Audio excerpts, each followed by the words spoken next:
Are you tired of your phone constantly turning off and locking itself? Do you wish there was a way to keep it running all the time? In this video, I'll show you how to keep it running and never turn it off. So make sure to watch this video until the very end to understand the tutorial properly.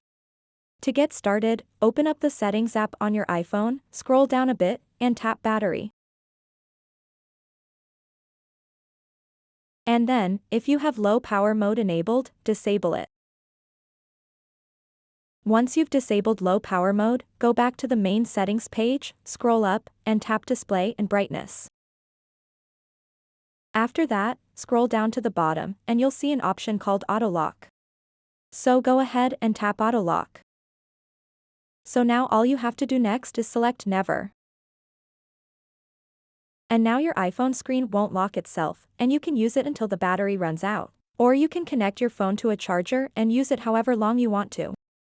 So that wraps up this tutorial. If you have any questions about this whole process, please let me know in the comments section below. And if this video helped you out, please give it a big thumbs up and subscribe to this channel for more tutorial videos like this one. Thank you so much for watching, and have a good day.